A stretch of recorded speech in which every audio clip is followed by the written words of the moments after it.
નમસ્કાર દર્શક મિત્રો, ગુજરાત ન્યૂઝમાં આપનું સ્વાગત છે। હવે જોઈએ ગુજરાત રાજ્યના અલગ અલગ વિસ્તારના અલગ અલગ શહેરના ક્રાઇમ રિપોર્ટને।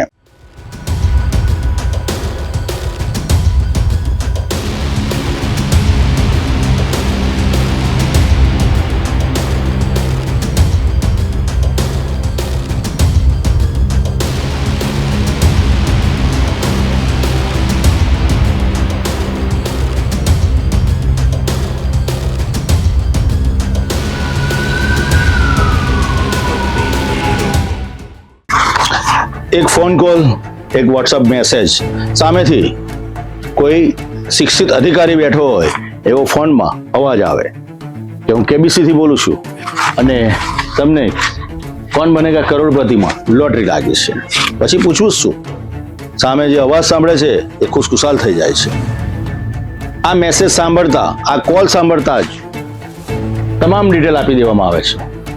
એને ખબર નથી હોતી કે આ કોઈ અધિકારી નહીં પરંતુ આંતરરાષ્ટ્રીય સાયબર ઠગો છે। આવો જે કોલ આવ્યો અને લાખોની ઠગાઈ થઈ ગઈ અને એકાઉન્ટ થઈ ગયું ખાલી। આખરે પોલીસે તમામ સાયબર ક્રાઇમનો જે રેકેટ ચાલતું હતું તેનો ભંડાફોડ કર્યો છે। સાથે સાથે ઊંડાણપૂર્વક તપાસ પણ કરી છે કે આંતરરાષ્ટ્રીય જે રેકેટ ચાલી રહ્યું છે આવા કોલનું, તેના તાર ક્યાં ક્યાં સુધી જોડાયેલા છે। પાકિસ્તાનથી કોલ આવે છે અને સમગ્ર ઠગો લોકોના લાખો રૂપિયાની ઠગાઈ કરી રહ્યા છે। સતર્ક રહો, સાવધાન રહો।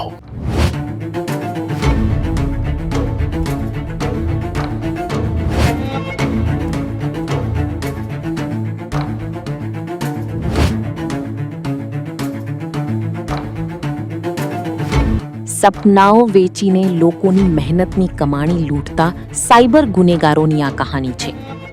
સુરતના એક વ્યક્તિને ફોન અને વોટ્સએપ પર મેસેજ મળ્યો હતો, સર, આપને કેબીસીમાં 25 લાખ રૂપિયાની લોટરી લાગી છે। લોટરી મેળવવા માટે પહેલા રજિસ્ટ્રેશન ફી ભરવાનું કહેવામાં આવ્યું, પછી જીએસટી, ત્યારબાદ આરબીઆઈ ક્લિયરન્સ અને પછી ઇન્સ્યોરન્સ ચાર્જ। એક પછી એક બહાના બનાવી આરોપીઓએ ફરિયાદી પાસેથી રૂપિયા ટ્રાન્સફર કરાવવાનું શરૂ કર્યું અને અંતે કુલ 13,51,450 રૂપિયા પડાવી લીધા।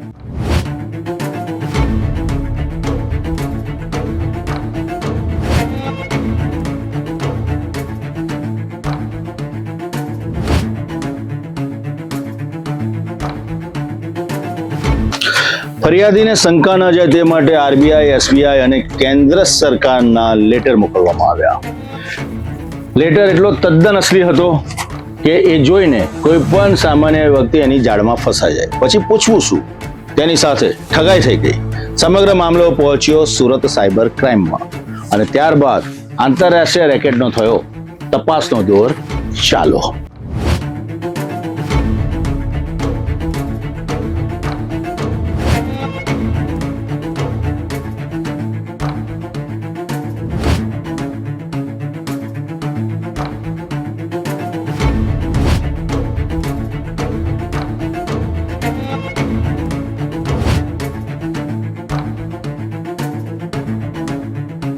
સાયબર ક્રાઇમની ટેકનિકલ તપાસમાં ચોંકાવનારો ખુલાસો થયો। વોટ્સએપ કોલ્સના આઈપી એડ્રેસ પાકિસ્તાન સાથે જોડાયેલા હોવાનું સામે આવ્યું, જ્યારે છેતરપિંડી માટે વપરાયેલા બેંક એકાઉન્ટ આસામના હોવાનું જાણવા મળ્યું। ત્યારબાદ સુરત સાયબર ક્રાઇમની ટીમ સીધી આસામ પહોંચી અને ત્યાંથી ઇજાજુલ હક અને મુજફ્ફર અલી નામના 2 આરોપીઓને ઝડપી પાડ્યા।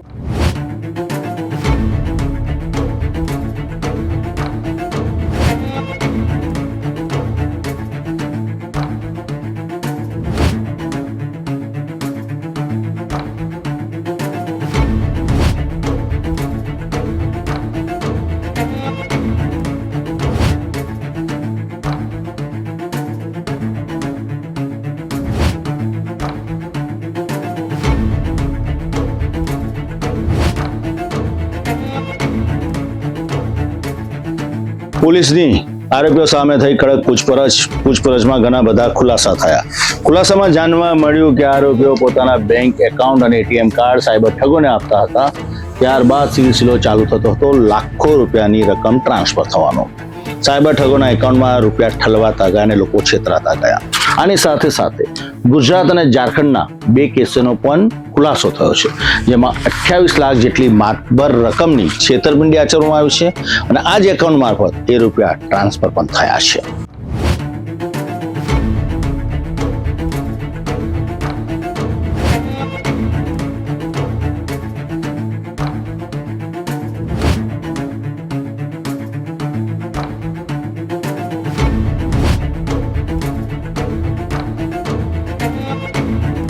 સાયબર ગુનેગારો હવે હથિયારથી નહીં પણ મોબાઈલ, ઇન્ટરનેટ અને બેંક એકાઉન્ટ દ્વારા લોકોને નિશાન બનાવી રહ્યા છે. કેબીસી લોટરી, વિદેશી નોકરી, સોશિયલ મીડિયા પર આવતી આકર્ષક ઓફર, આ બધું માત્ર એક જાળ પણ હોઈ શકે છે. સુરત સાયબર ક્રાઇમ પોલીસે લોકોને સતર્ક રહેવા અને કોઈ પણ નાણાકીય ફ્રોડ થાય તો તાત્કાલિક 1930 હેલ્પલાઇન પર સંપર્ક કરવાની અપીલ કરી છે, કારણ કે સાયબર ગુનાની દુનિયામાં એક ક્લિક પણ લાખોની કિંમત વસૂલ કરી શકે છે. પાકિસ્તાનથી ચાલતી કેબીસી લોટરી ફ્રોડના ગુનામાં 2 આરોપીઓને સુરત શહેર સાયબર સેલની ટીમ દ્વારા આસામમાં નાગાંવ ખાતેથી ઝડપી પાડવામાં આવ્યું છે. આ કેસમાં જે ફરિયાદી છે એમને 2 કોલ આવ્યું હતું અને એમ જણાવવામાં આવ્યું કે તમને કેબીસીમાં 25 લાખ અને 8.5 લાખ રૂપિયાની લોટરી લાગેલી છે અને આ રકમ લેવા માટે તમને ચાર્જ પેટે કુલ 13.5 લાખ રૂપિયા આપવું પડશે અલગ અલગ બેંક ખાતાઓમાં. અને એમ કહીને પછી એમની પાસેથી આટલા પૈસા લઈને છેતરપિંડી કરવામાં આવ્યું હતું. આ કેસની ટેકનિકલ વર્કઆઉટ કરતાં ખબર પડી કે જે ખરેખર બંને કોલ હતો તો એ વોટ્સએપ કોલ જે ફરિયાદી છે એમને પાકિસ્તાનથી આવેલું હતું અને પાકિસ્તાનથી અબ્દુલ્લા નામના વ્યક્તિએ કોલ કર્યું હતું. પછી જે તમામ ખાતાઓ છે જેમાં ટ્રાન્સફર કરાવવામાં આવ્યું હતું પૈસા, તો એ તમામ ખાતાઓ આસામના હતા. પછી આપણી ટીમ ત્યાં ગઈ અને જે અકાઉન્ટ હોલ્ડર છે નાગાંવમાં એઝાઝુલ હક, તો એમની ધરપકડ કરી અને ધરપકડ કરીને એમની જ્યારે પૂછપરછ કરવામાં આવી તો ત્યારે ખબર પડી કે મુઝફ્ફર અલી નામનો બીજો આરોપી છે જેમને આ ભાઈએ પોતાનું અકાઉન્ટ આપ્યું હતું અને પૈસા વિડ્રો કરીને પણ આ ભાઈને આપ્યું હતું. પછી મુઝફ્ફર અલીને શોધવાનો પ્રયત્ન કરવામાં આવ્યું ટેકનિકલ વર્કઆઉટ અને લોકલ પોલીસની મદદથી હ્યુમન ઇન્ટ પણ ગેધર કરીને ત્યાં લગભગ 7-8 દિવસ સુધીની આ ઓપરેશન ચાલી, જેમાં પછી મુઝફ્ફર અલીની ધરપકડ કરીને એમના ફોન જોવામાં આવ્યો તો ખબર પડી કે ખરેખર એમનું સીધું કોન્ટેક્ટ અબ્દુલ્લા સાથે હતું. એકચ્યુઅલી છે એમનું કોન્ટેક્ટ અબ્દુલ્લા સાથે જે પાકિસ્તાનનું રહેનાર છે અને જે પૈસા છે એ પણ એ લોકો વિડ્રો કરીને કેશ ડિપોઝિટ મશીન મારફતે અબ્દુલ્લા જે એકાઉન્ટ આપતો હતો એમને એમાં એ લોકો મોકલતા હતા. તો એમ કરીને આખી જે ઓપરેશન છે એમનું પર્દાફાશ કરવામાં આવ્યું છે.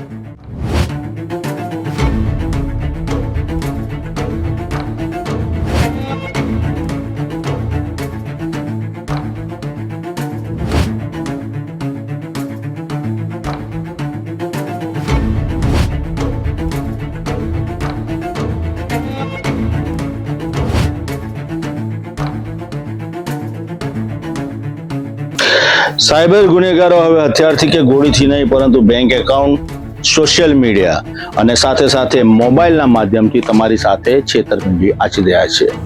કેબીસીની લોટરી, મોટું ઇનામ કે વિદેશમાં નોકરીની લાલચ આપવામાં આવે છે અને ત્યારબાદ પોતાની જાળ વ્યવસ્થિત રીતના આ સાયબર ઠગો બિછાવતા હોય છે.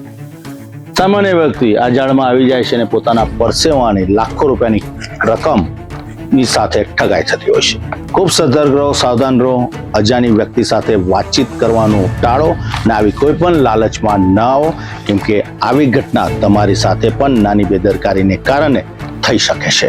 પોલીસ હંમેશા અભિયાન ચલાવી રહી છે, તમને જાગૃત કરી રહી છે અને શાંતિથી પોલીસે જાગૃતતા માટે જે પણ વાતો કીધી છે એને સાંભળો અને સતર્ક અને સાવધાન રહો.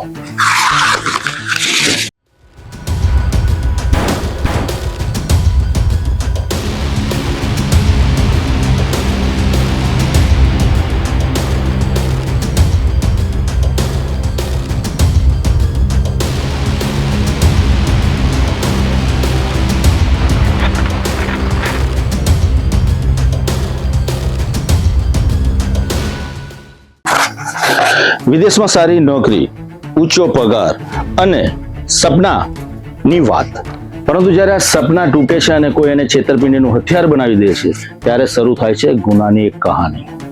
આવો જ એક ચોંકાવનારો કિસ્સો સુરત શહેરમાંથી બહાર આવ્યો છે. આ કિસ્સાની અંદર વિદેશમાં નોકરી અને ઉચ્ચ પગાર અપાવવાની લાલચ આપીને લાખો રૂપિયાની છેતરપિંડી ઠગ દ્વારા આચરવામાં આવી છે.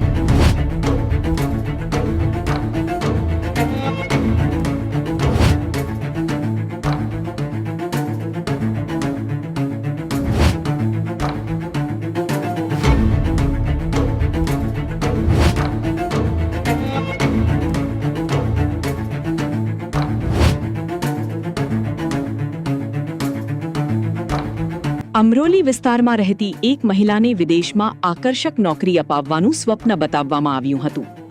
આરોપીએ સેન્ટ્રલ લંડનની જાણીતી કેથલિન્સ નર્સિંગ સંસ્થામાં નોકરી અપાવવાની ખાતરી આપી હતી. એટલું જ નહીં, દર વર્ષે 27 લાખ રૂપિયા જેટલો પગાર મળશે તેવી લાલચ પણ આપવામાં આવી હતી. વિદેશમાં કારકિર્દી બનાવવાના સપનાએ મહિલાને આરોપી પર વિશ્વાસ કરવા મજબૂર કરી હતી.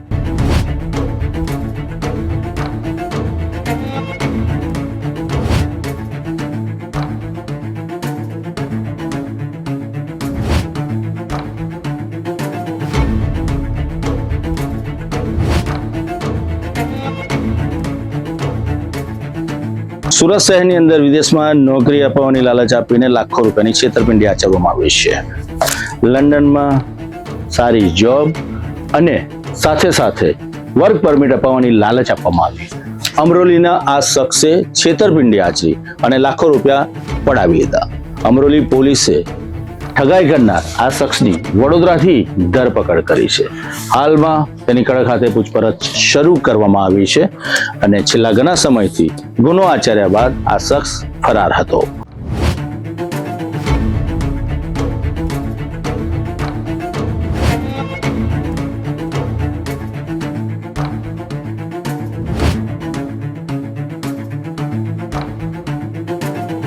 નોકરી અને વર્ક પરમિટની પ્રક્રિયાના બહાને આરોપીએ મહિલા પાસેથી તબક્કાવાર કુલ 8 લાખ રૂપિયા પડાવ્યા હતા. શરૂઆતમાં વિશ્વાસ જળવાઈ રહે તે માટે 4 લાખ રૂપિયા પરત પણ આપવામાં આવ્યા હતા. પરંતુ ત્યારબાદ આરોપી બાકીના 4 લાખ રૂપિયા લઈને ગાયબ થઈ ગયો. પોતે છેતરાયાની જાણ થતાં મહિલાએ આખરે અમરોલી પોલીસનો સંપર્ક કર્યો હતો.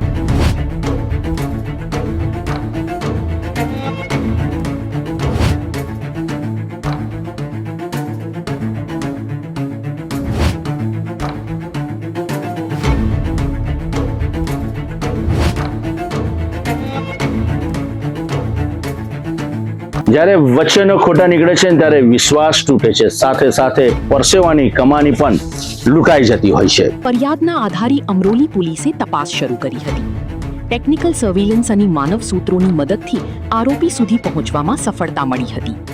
પોલીસે વડોદરાથી ધર્મેશ ભાટિયા નામના આરોપીની ધરપકડ કરી છે. હાલ આરોપીની પૂછપરછ ચાલી રહી છે. તેમજ તેણે અન્ય કેટલા લોકોને આવી જ રીતે શિકાર બનાવ્યા છે તે અંગે પણ તપાસનો દોર તેજ કરવામાં આવ્યો છે.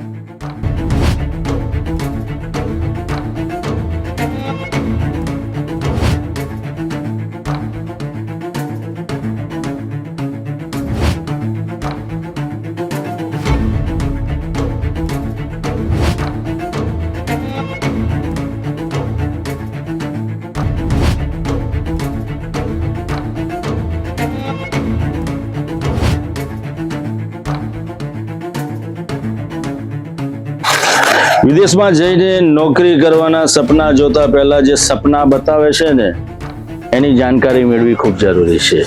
એ જાણકારી તમારી પાસે હોવી જરૂરી છે, કેમ કે તમારા પરસેવાની કમાણી જે લાખો રૂપિયા છે તે કોઈ લૂંટીને બિંદાસ જતો ના રહે.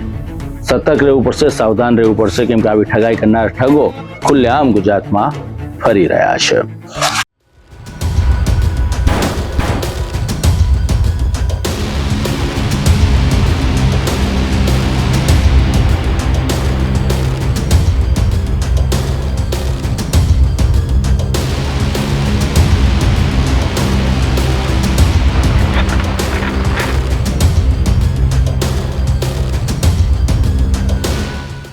સરકારી કચેરી જનસેવા માટે બનેલી વ્યવસ્થા, પરંતુ આ કચેરીમાં ફાઇલ આગળ વધારવાને બદલે, સેવા કરવાને બદલે સમગ્ર કિસ્સો જ્યારે લાંચમાં એટલે કે રૂપિયાની માંગમાં ફેરવાઈ જાય ત્યારે એન્ટ્રી થાય છે એસીબીની.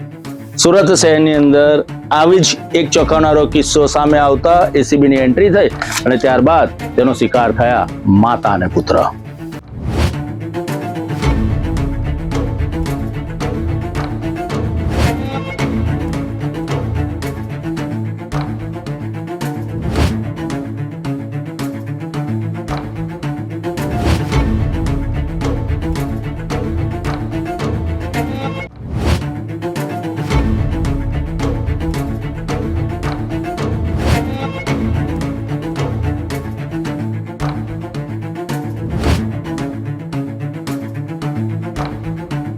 સુરત શહેરની અંદર પણ એસીબીએ એક સફળ ટ્રેપ ગોઠવીને આવી જ લાંચ માંગનાર વ્યક્તિની ધરપકડ કરી લીધી છે. સુરત શહેરના જિલ્લા પંચાયતની અંદર સિનિયર ક્લાર્ક, એકાઉન્ટન્ટ અને તેમના પુત્ર 30,000 રૂપિયાની લાંચ લેતા રંગે હાથે ઝડપાઈ ગયા હતા. છટકું ગોઠવ્યું હતું એસીબીની ટીમે. ફરિયાદીએ ફરિયાદ કરતાની સાથે જ એસીબીની ટીમ એક્શનમાં આવી હતી. છટકું ગોઠવ્યું અને લાંચિયા અધિકારી અને તેના પુત્રની ધરપકડ કરી લીધી હતી.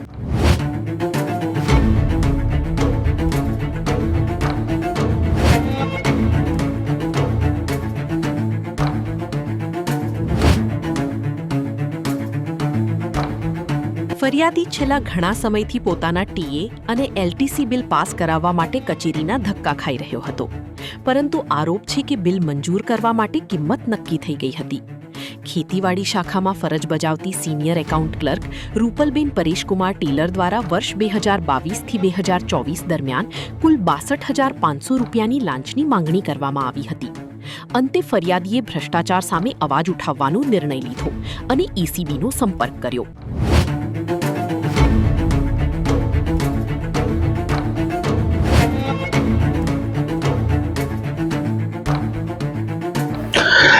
જ્યારે લાંચ માંગનાર વ્યક્તિને કે અધિકારીને એવું લાગે છે કે સામેનો વ્યક્તિ મજબૂર છે, ત્યારે કાયદો કાયદાનું કામ કરતું હોય છે અને કાયદો એ જ વખતે પોતાની જાળ બિછાવવાની શરૂઆત કરી દે છે.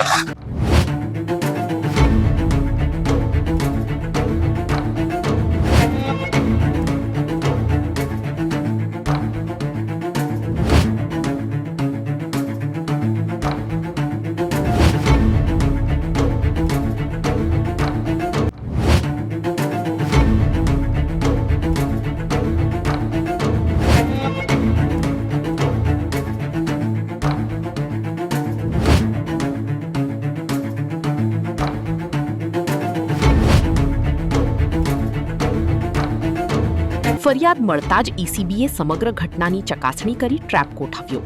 યોજનાના ભાગરૂપે લાંચની રકમ આપવાનો સમય અને સ્થળ નક્કી કરવામાં આવ્યું, પરંતુ આરોપી રૂપલબેને સીધી રીતે રકમ લેવાને બદલે પોતાના પુત્ર જીલ પરેશકુમાર ટેલરનો ઉપયોગ કર્યો. જેમ જ 30,000 રૂપિયાની લાંચની રકમ સ્વીકારવામાં આવી, તેમજ પહેલેથી જ વોચમાં રહેલી એસીબીની ટીમે ઉગત ભેસાણ રોડ પર ઓમકાર હાઇટ્સ નજીક બંનેની રંગે હાથ ઝડપી પાડ્યા.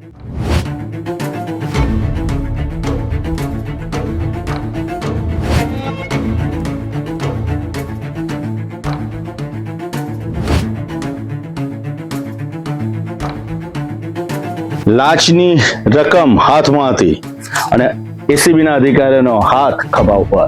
ભ્રષ્ટાચારનો આ ખેલ પૂરો થઈ ગયો અને આ સમગ્ર રમત પૂરી થતા જ હવે અધિકારી જશે સીધા જેલમાં. આ સમગ્ર ટ્રેપ કાર્યવાહી પીઆઈ કેજી ધડુકના માર્ગદર્શન હેઠળ હાથ ધરવામાં આવી હતી, જ્યારે મદદનીશ નિયામક આર ચૌધરી દ્વારા ઓપરેશનનું સુપરવિઝન કરવામાં આવ્યું હતું. એસીબીએ બંને આરોપીઓ સામે ભ્રષ્ટાચાર નિવારણ અધિનિયમ હેઠળ ગુનો નોંધી વધુ તપાસ શરૂ કરી છે અને લાંચના આ સમગ્ર નેટવર્ક અંગે પણ તપાસનો દોર શરૂ કરવામાં આવ્યો છે. રોજ એસીબીની એક જાગૃત નાગરિકથી ફરિયાદ મળેલી.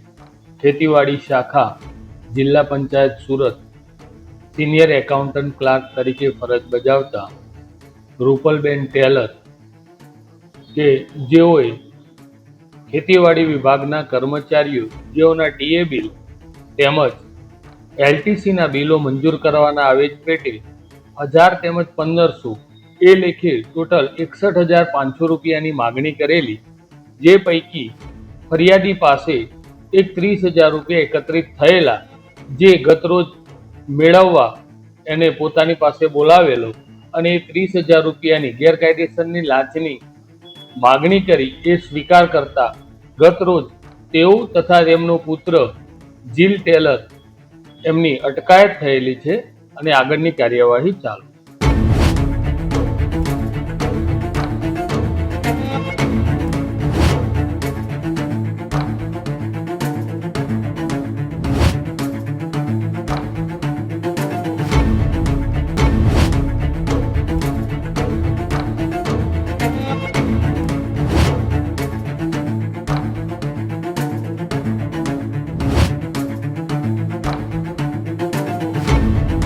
રાજ્યભરમાં ભ્રષ્ટાચારી અધિકારીઓ સામે એસીબીની ટીમ અને સરકાર કડક હાથે કાર્યવાહી કરી રહી છે, પરંતુ આવી ઘટનાઓ ગુજરાત રાજ્યમાં અટકતી નથી.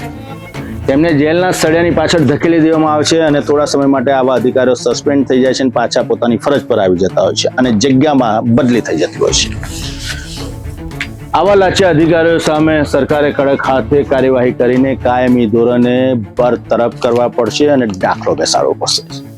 હાલમાં એસીબીની કાર્યવાહી સુરતના આવા લાચાર અધિકારીઓમાં ફફડાટ ચોક્કસ વ્યાપાઈ ગયો છે, પરંતુ આવી ઘટનાઓ બંધ નથી થતી. આ પણ એક સનાતન સત્ય છે.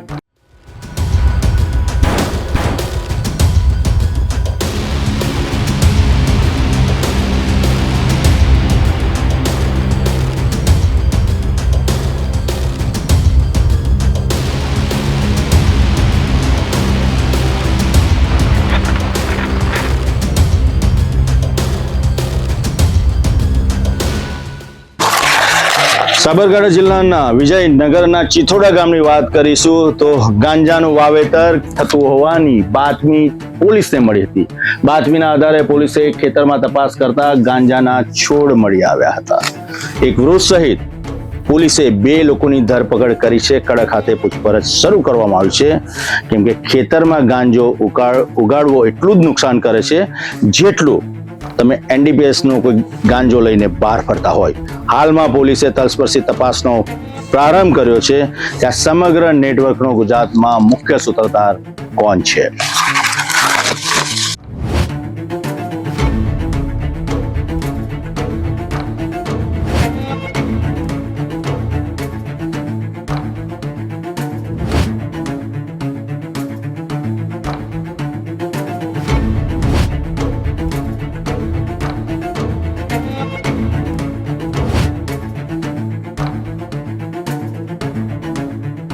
ચિઠોડા પોલીસને મળેલી ચોક્કસ બાતમીના આધારે વિજયનગર તાલુકાના લીમડા ગામે આવેલા એક ખેતરમાં દરોડો પાડવામાં આવ્યો હતો.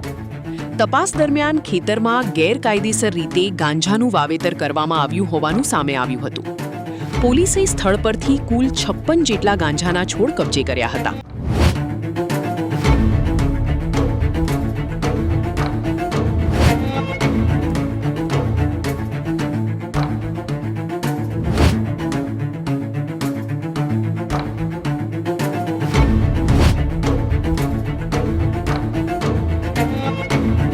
પોલીસે સમગ્ર ખેતરમાં તપાસ કરતા 12 કિલોથી વધુ ગાંજાના છોડ મળી આવ્યા હતા, જેની અંદાજિત કિંમત સમગ્ર બજારમાં 6 લાખ રૂપિયા જેટલી થવા જાય છે.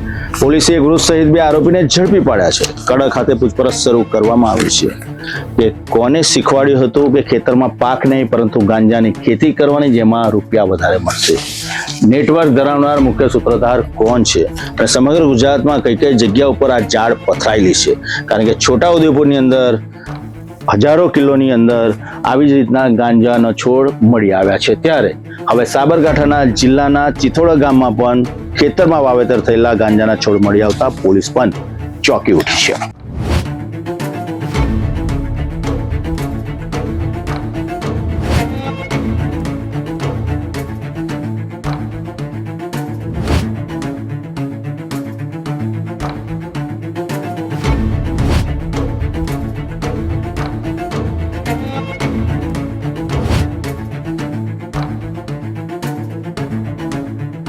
સમગ્ર મામલે ચિઠોડા પોલીસે બંને આરોપીઓ વિરુદ્ધ NDPS એક્ટ હેઠળ ગુનો નોંધી કાયદેસરની કાર્યવાહી શરૂ કરી છે. સાથે જ ગાંજાનું વાવેતર ક્યાંથી અને કોના માર્ગદર્શન હેઠળ કરવામાં આવતું હતું તે દિશામાં પણ તપાસનો દોર શરૂ કરવામાં આવ્યો છે.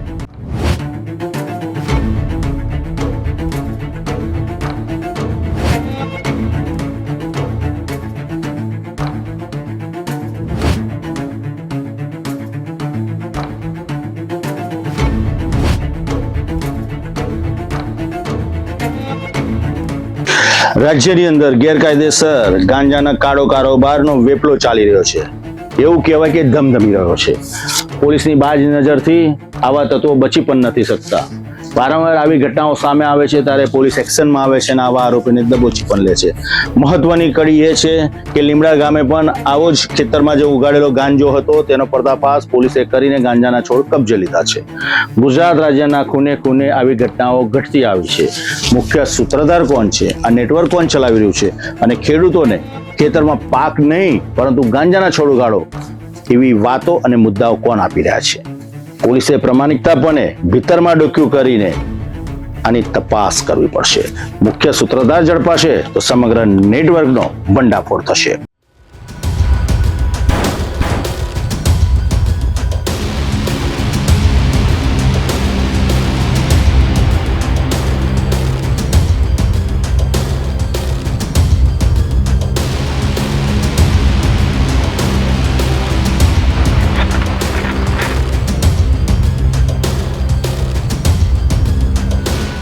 તો આ હતા અત્યાર સુધીના ગુજરાત રાજ્યના અલગ અલગ શહેર અને વિસ્તારના ક્રાઇમ રિપોર્ટ.